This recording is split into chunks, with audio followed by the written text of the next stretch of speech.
Hey, welcome back to SGS. I'm Sarge, and I'm bringing music to the front lines to you guys today. And today, speaking of the front lines, we're doing Sabaton, No Bullets Fly, the animated story. It's 8 minutes and 46 seconds long. It's been a while since we've done Sabaton, so I definitely wanted to get back to them. I absolutely love the music and the history lesson that you pretty much get every time. And this time, we have an animated story to go along with it.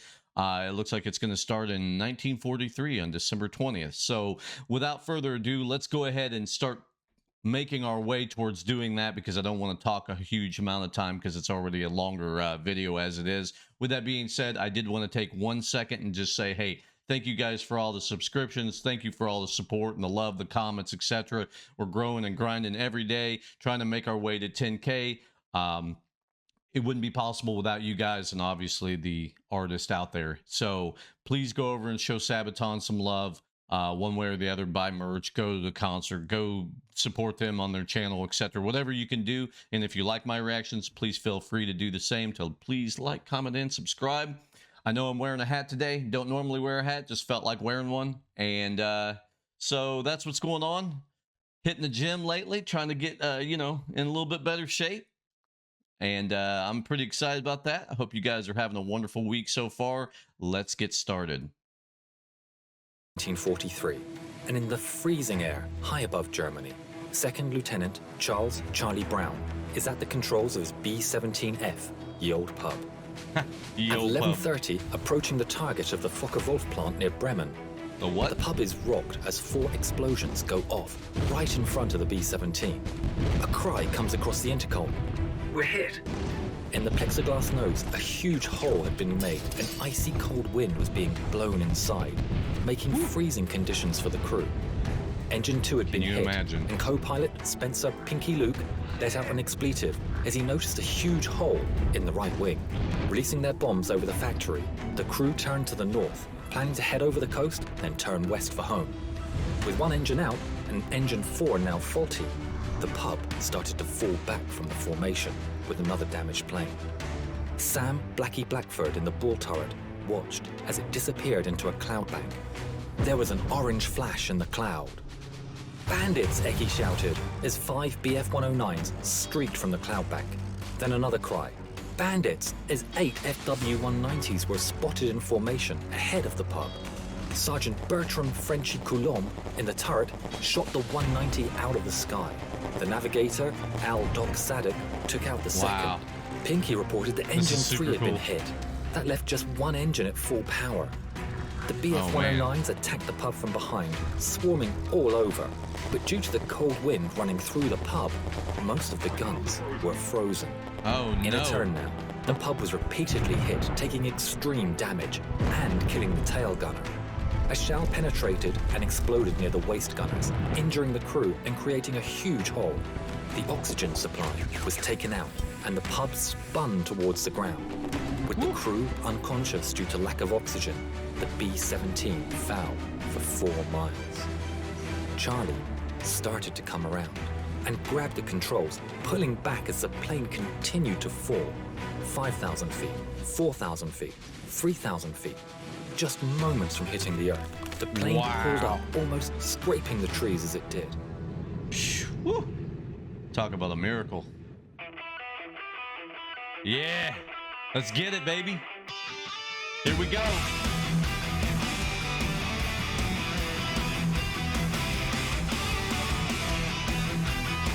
Wow, imagine. From down below, one enemy spotted. So hurry up, rearm and refuel. But through the bombers damaged that brain. See wounded men scattered to the floor. Look to the right and then look again. I see the enemy in the eye. No bullets fly, spared by his mercies. Escorted out of harm's way. Oh wow, they have them animated too. Sweet.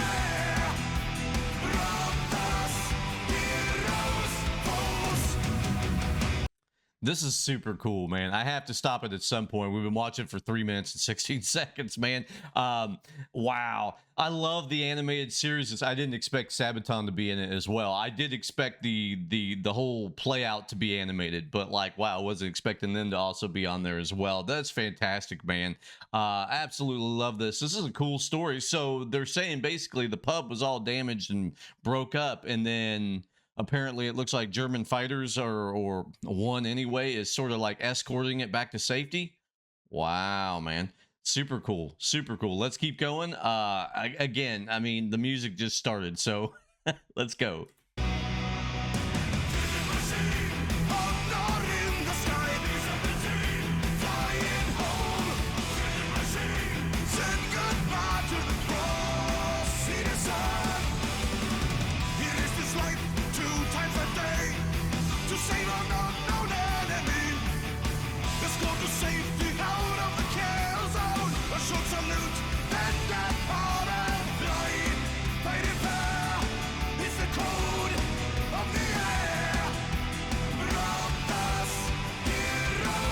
Wow. Well, thank God for him, I guess, right?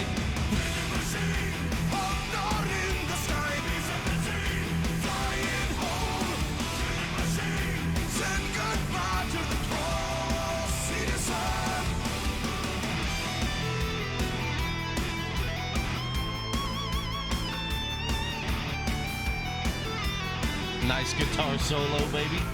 Yeah. Oh, there they are again. That's cool, man.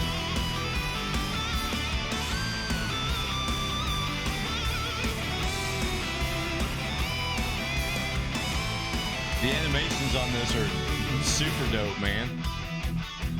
At least this part of it is.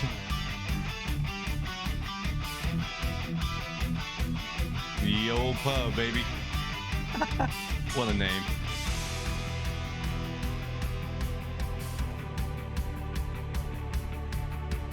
That's cool, man.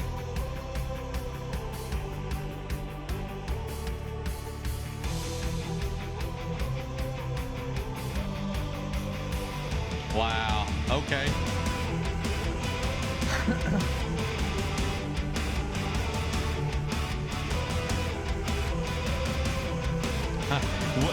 What do you think they were thinking, man? I mean, like, let's be real, because he could have shot him out of the sky. They were already severely just almost destroyed at this point. You know what I'm saying? Like, imagine what they thought. I mean, you know, like, what for that gentleman there to not blow them away, like what amount of mercy that he gave, and like, you know, etc. I don't know what he gave up as far as like the homeland. You know, I don't know if anybody actually saw him do that and like reported it back or whatever, and he got in trouble for it, kind of thing. But like, wow, he spared all those people, man. I mean, you know, maybe not so much love at the factory per se that they just bombed, but like, you know, all the same, like, you get a lot of instances in war, because a lot of times, you know what, here's the reality to it.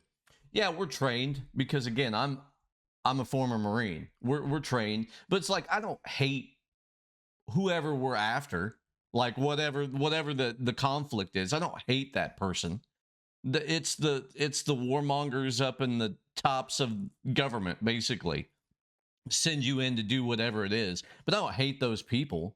You know, we're, you know, as like Americans, you know, you kind of taught not really to think very highly of people in, like, I don't know, Russia or North Korea or something like that. But you know what? The reality to it is that's bullcrap.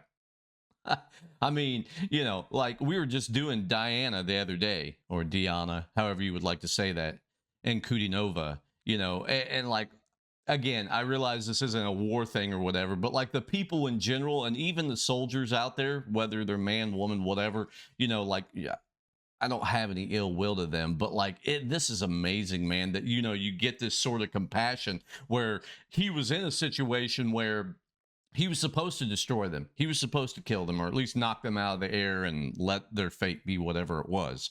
And he didn't do that. You know, there's a lot of instances, I think, in all these, like, I don't know what you want to call them, biographies, etc., where there was a lot of mercy and different things and humanity shown. I love it, man. Absolutely love it. Sorry I went on a tangent, but like, it's just, you know, it's amazing, man, because like it's not, the reality is not what a lot of people think. They think that, you know, if you're in war with, you know, like, yeah, the public opinion might be, well, we're at war with, I don't know, let's just say, you know, Britain, because we know that's not happening, you know. But does that mean we also have to hate those people? No, it's the political idea is just in, you know, a line and whatever. And, you know, at this time, let's talk about what we're really talking about. You know, what was it, Nazi Germany?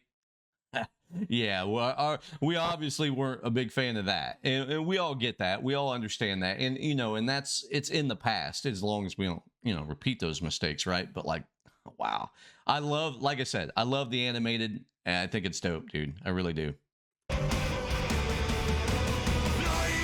fighting fire is the code of the air.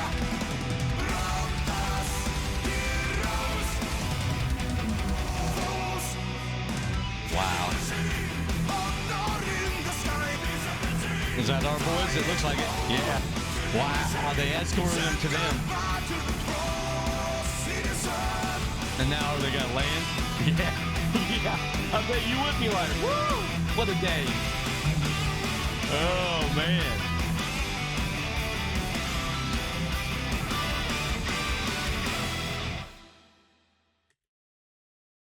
The story was kept secret until 1986, Okay. when Brown started All right, so they're gonna tell a little bit. They're gonna tell a little bit of this story. So we're gonna keep following it here in a second.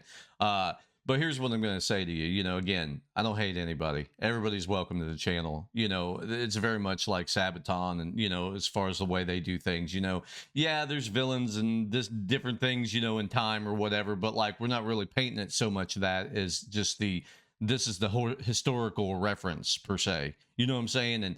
And like, this is dope, man. Like, I really love how they do this, and I love that. I wonder if this went on the History Channel or not. I don't know.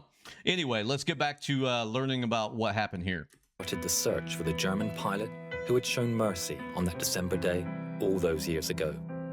In 1990, Brown received a letter from a man named Stigler, who was living in Canada. Stigler explained that he had been the pilot of the German fighter who had escorted Ye Old Pub.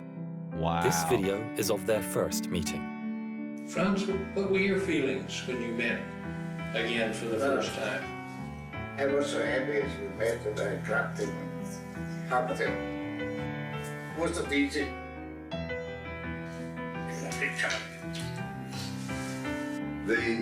The fact that he risked his life really in many ways. Yeah. I wrote him in a letter. I said, if you made a habit of feeling sorry for bomber crews, flag up alongside them. I am sure that you were shot down many times, but it was not only the audacity that he came up to us and then recognizing the threat. If someone had seen him and reported him, That's where it I could was have going been with a death that. sentence.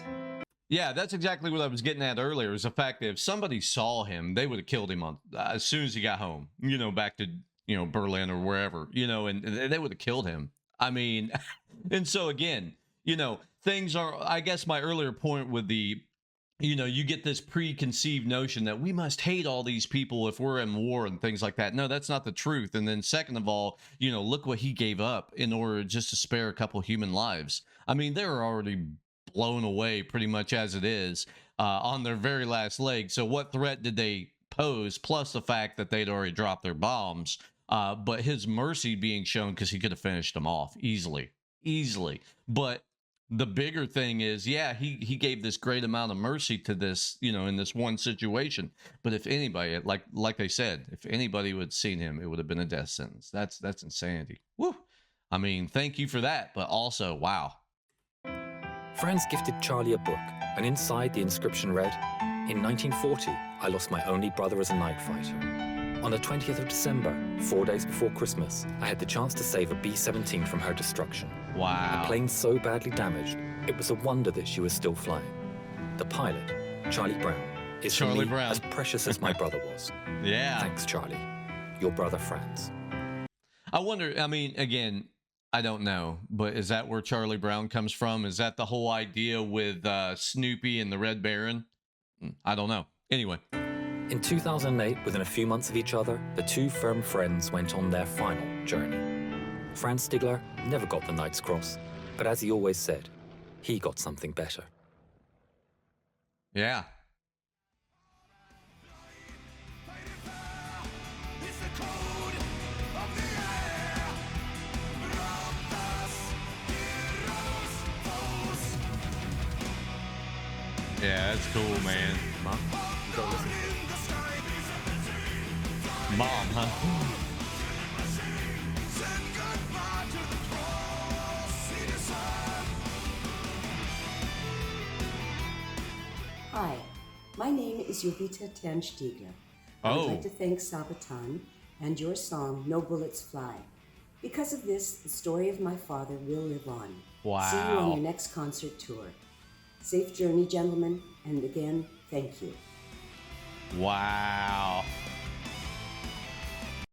Wow, that's dope, man. How cool is that? And then for them to touch so many different lives, you know, with their music, etc., you know, of different, you know, recollections of war, etc., etc., etc. Wow, man. That is super dope. Hey, look, I've absolutely loved this. I realize this has went a little long. But it's a long video, let's just be real, and I had to talk about some of it, obviously. I hope you guys enjoyed it. If you did, please go over and show Sabaton some love. At the same time, if you like my reactions, please do the same for me. Please like, comment, and subscribe down below. It truly does help. Like I said, we're trying to grow. There's a Discord, there's merch, there's all sorts of stuff. Go check it all out if it interests you. But again, thank you guys for being here. I truly do appreciate it. And if you're new here, this is just some of the stuff that I do. I do a little bit of everything really out there, but I really love my Sabaton, and so you know, we'll be doing more of them in the future. Let's just say that and call it a day. With that being said, I've been Sarge. Eat well, be safe, and I'll see you guys in the next one. Bye, guys.